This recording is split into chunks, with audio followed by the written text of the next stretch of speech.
तिकडनं सांगताना की मी मी या पदावर आहे, मी असा मंत्री आहे आणि प्रदेश काँग्रेसच्या वर्किंग कमिटीचा मी प्रतिनिधी आहे, AICCचाही मी प्रतिनिधी आहे, गतवर्षीच मला पद्मश्रीचा सन्मान प्राप्त झाला आहे, म्हणजे काय काय मला मान मिळाले, कसा कसा मी मोठा आहे, हे सगळं त्यांनी फोनवर सांगितलं. आणि वरून त्यांना विचारतो तुम्ही कोण बोलताय? मग हे म्हणाले मी राजेंद्र प्रसाद बोलतोय. तेव्हा तो एकदमच हे झाला की अरे बापरे, राष्ट्रपती स्वतः आपल्याशी बोलत होते आणि आपण अशा पद्धतीने त्यांना उत्तरं दिली. म्हणजे इतके साधे होते ते. आणि मग त्यांनी क्षमायाचना केली आणि पटकन फोन खाली ठेवला. असा हा अमानित्वम हा गुण आहे, ज्ञानी पुरुषाचा हा गुण आहे. दुसरा आहे अदंभित्व. म्हणजे काय की दंभ कसा असतो, जे आपल्या ठाई अत्यल्प आहे ते वारंवार प्रगट करायचं, फुगवून सांगायचं लोकांना. जे आपण नाही आहे ते लोकांना सांगायचं, मी असं आहे, मी तसं आहे, त्याला दंभ म्हणतात. म्हणजे मी किती उदार आहे, मी किती ज्ञानी आहे, मी किती शहाणा आहे, मी किती परोपकारी आहे, मी किती चांगला आहे, स्वतःच्याच तोंडाने सांगायचं. खरं तर हे दुसऱ्याने बोलायला पाहिजे. म्हणजे जो स्वतःच्याच तोंडाने सांगतो माझं रूप किती चांगलं आहे हे वारंवार प्रगट करतो, याला दंभ असं म्हणतात. आणि दंभामुळे माणसे इतरांची उपेक्षा करतात आणि स्वतःच्या मानासाठी मात्र धडपडत असतात. अष्टावक्राची गोष्ट आपल्याला माहिती आहे. अष्टावक्र हा कसा होता, 8 ठिकाणी वाकडा होता आणि अतिशय ज्ञानी होता. त्याला आईच्या गर्भामध्ये सगळं ज्ञान मिळालेलं होतं. आणि तो जनकाच्या सभेमध्ये गेला. मागे एकदा ही गोष्ट सांगितली होती मी की जनकाच्या सभेमध्ये गेला आपल्या वडिलांना तुरुंगातून सोडवण्यासाठी म्हणून. आणि तिथे जेव्हा ते सगळे लोक त्याला बघून हसायला लागले, तो 8 ठिकाणी वाकडा होता, असा काठी टेकत चालत होता, तर त्याचं शरीर बघून, त्याचं बाह्यरूप बघून सगळे लोक त्याला हसायला लागले. तेव्हा तो म्हणाला, राजन, इथे तर सगळे चामड्याची परीक्षा करणारे आहेत. वरचं जे माझं हे चामडं आहे त्याची परीक्षा सगळे करतात आणि त्याला बघून सगळे हसतात. तेव्हा जनक एकदम चपापला. त्याला वाटलं हा छोटासा बालक आणि असं रूप असं आहे, पण हा आतून केवढा ज्ञानी आहे, असं कोण बोलेल. मग तो म्हणतो की जनक चपापला, आपण दुसऱ्यापेक्षा दिसायला चांगले आहोत, विद्वान आहोत, धनवान आहोत असे वाटणे हा दंभ आहे. हे त्याच्या लक्षात आलं की हा ज्ञानी आहे अष्टावक्र. आणि आपल्या अत्यल्प माणसाला वारंवार प्रगट करा. ज्याच्याकडे कमी असतं ना तोच फुगवून सांगतो, ज्याच्याकडे आहे त्याला सांगायची गरजच नाही आहे. सूर्याचं तेज कधी लपत नाही, ते दिसतंच. तर त्यांनी असं सांगितलं की ज्याच्याकडे कमी असतो तो दाखवतो, त्याच्यामुळे त्याचा अहंकार सुखावला जातो. आणि आपल्यामध्ये जे गुण नाहीत ते आणखीन वाढवून सांगायला माणसाला आवडते, त्यालाच दंभ असं म्हणतात. लोकांनी आपल्याला चांगले म्हणावे म्हणून अनेक माणसे धार्मिकतेचा आव आणतात. हा एक प्रकारचा दंभच होय. किंबहुना आपण जे केले ते आणखी फुगवून सांगायचे, हा दंभ झाला. वस्तुतः यश मिळाले तर ते रामाच्या कृपेने घडले, तोच करता आहे, तोच भुगता आहे, हे म्हणणे शहाणपणाचे असते. ज्ञानी माणसाचे हे थोर लक्षण आहे. ज्याच्या ठिकाणी दंभ आहे तो करतो 1 आणि सांगतो 100. यांनी सांगितलं की उलटं करावं म्हणे, की अनेक गोष्टी कराव्या पण तोंडाने मात्र कधीही बोलू नये की मी हे केलं, मी ते केलं. आईचं उदाहरण दिलं त्यांनी की आई किती माऊली ती आपल्या बाळासाठी करत असते, म्हणून ती कधी सांगते का मी आता तुला स्नान घातलं बरं का, मी आता तुला कपडे घालते, मी आता तुला जेवायला देते, मी हे काम केलं, मी ते काम केलं, असं ती माऊली कधीही म्हणत नाही. तर आपल्या बाळासाठी ती करतच असते. तसं ज्ञानी माणसाकडून अनेक गोष्टी ह्या सहज घडत असतात. त्याच्याकडे दंभ नसतो, दाखवणं हा प्रकारच नसतो, त्याला प्रदर्शन अजिबात आवडत नाही. जो ज्ञानी असतो त्याला प्रदर्शन अजिबात आवडत नाही आणि तो अनेक गोष्टी करतो, 100 गोष्टी करतो, पण तोंडाने मात्र एकही गोष्टीचा उच्चार करत नाही. छान सांगितलं आहे. अडचणी प्रत्येकच माणसाला येतात, पण त्याचे रडगाणे गाणे यात त्याचा पुरुषार्थ नसतो. त्या अडचणीवर मात करणे हा खरा पुरुषार्थ आहे आणि तेच ज्ञानी माणसाचं लक्षण आहे. आणि त्यालाच इथे अदंभित्वम, पुढे अहिंसा येईल. जे अमानित्व झालं, अदंभित्व झालं. आणखी एक गोष्ट त्यांनी सांगितली आहे बघा, रहीम खानखाना. कृष्णभक्त होते हे रहीम खान खाना. यांची पण मागे उल्लेख झालेला आहे. संत तुलसीदासांचे ते मित्र होते अब्दुल रहीम खान खाना. तर संत तुलसीदासांकडे एकदा एक जण आला मदत मागायला. निर्धन मनुष्य होता आणि आपल्या मुलीच्या लग्नासाठी म्हणून पैसे मागण्यासाठी तो आला. पण आता तुलसीदासांकडे काही विशेष नव्हतं त्याला देण्यासाठी, म्हणून त्यांनी त्यांना रहीम खानाकडे पाठवलं. आणि तिथे पाठवलं आणि त्यांनी त्याला भरपूर मदत वगैरे केली रहीम खानांनी. आणि एक चिठ्ठी लिहून पाठवली. सिखी नाही यांनी विचारलं की काय म्हणाले ते. तर तो माणूस म्हणाला की काही नाही, त्यांनी मला भरपूर दान दिलं म्हणे, दानदक्षिणा दिली आणि ते मात्र खाली पाहत होते म्हणे.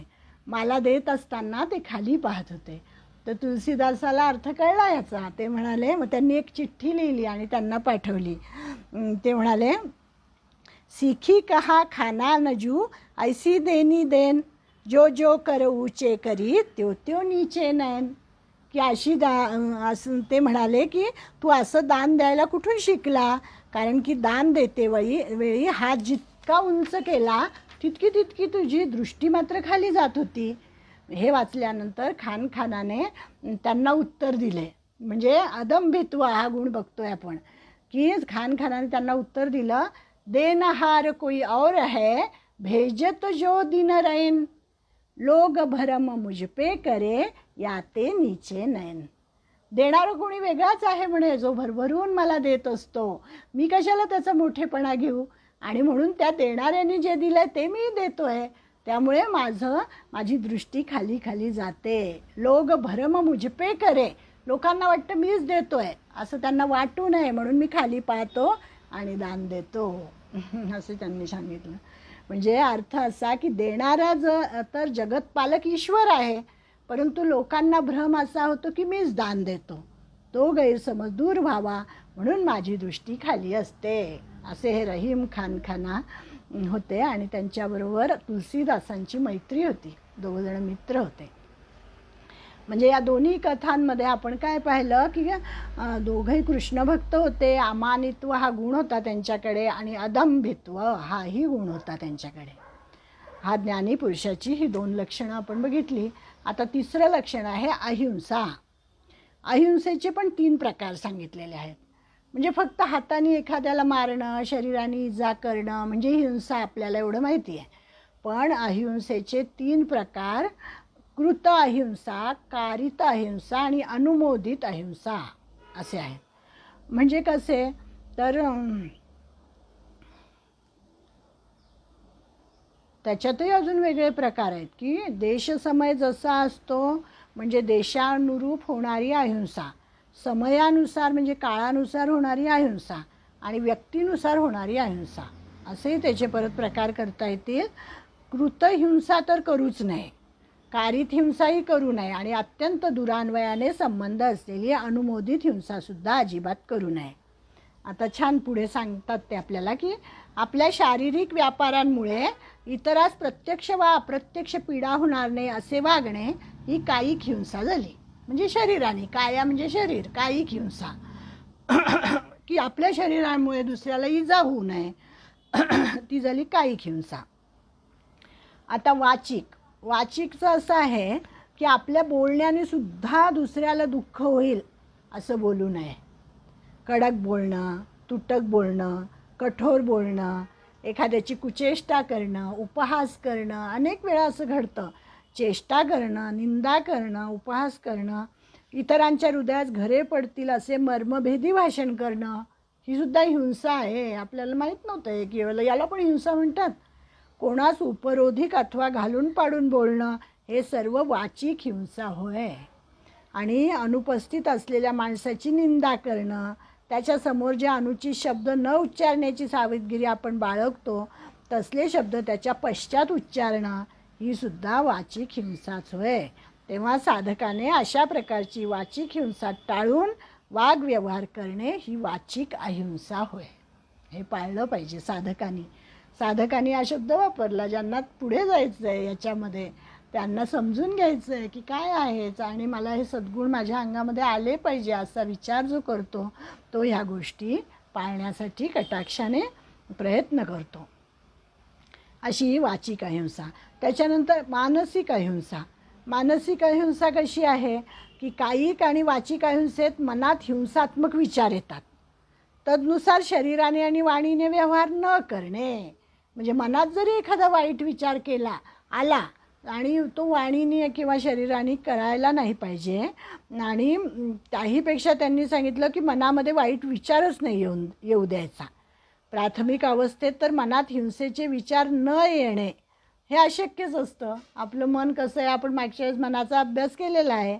मग त्यांनी सांगितलं की आपल्याला अपकार करणाऱ्या मनुष्याला चांगले शासन व्हावे असे वाटणे सर्वथा संभवनीय असते. एखाद्याने समजा मला त्रास दिला तर मला राग येतो. मी म्हणते की ह्यालासुद्धा तसाच त्रास झाला पाहिजे असं माझं मन म्हणतं. हे म्हणजे सर्वसामान्य झालं. परंतु मानसिक अहिंसा ज्यांना पाळायची आहे त्यांच्या मनामध्ये असा विचार येता कामा नये.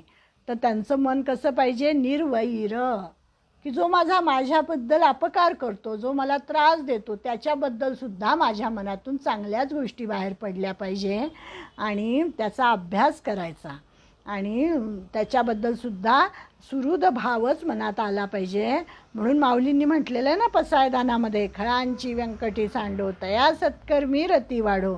अशी आपण त्याच्याविषयी ईश्वरापाशी करुणा भाकायला पाहिजे आणि ईश्वरापाशी करुणा भाकायला पाहिजे. सर्वांचा प्रेरक अंतर्यामी एकच आहे हे अनुसंधान ठेवून अंतःकरणात कोणाविषयीही क्रोध नाही, द्वेष नाही, तिटकारा नाही, कोणाचे अनिष्ट व्हावे अशी कल्पनासुद्धा मनात यायला नको. आणि ह्याला म्हणतात मानसिक अहिंसा. जे कृत, कारित आणि ही कायिक, वाचिक आणि मानसिक हे 3 प्रकार आपण पाहिले यामध्ये. या संदर्भामध्ये अर्जुनाचं उदाहरण त्यांनी दिलं आहे की अर्जुनाचा धर्म क्षत्रिय होता. अर्जुनाचा धर्म म्हणजे काय, कर्तव्य. अर्जुनाचा धर्म म्हणजे हिंदू मुस्लिम हा धर्म नाही. गीतेने धर्म म्हणजे कर्तव्य सांगितलेलं आहे. तर अर्जुनाचा धर्म होता क्षत्रियाचा आणि तो क्षत्रिय असल्यामुळे त्याची कर्तव्य भावना जागरूक ठेवून तो युद्धामध्ये लढाई केली त्यांनी.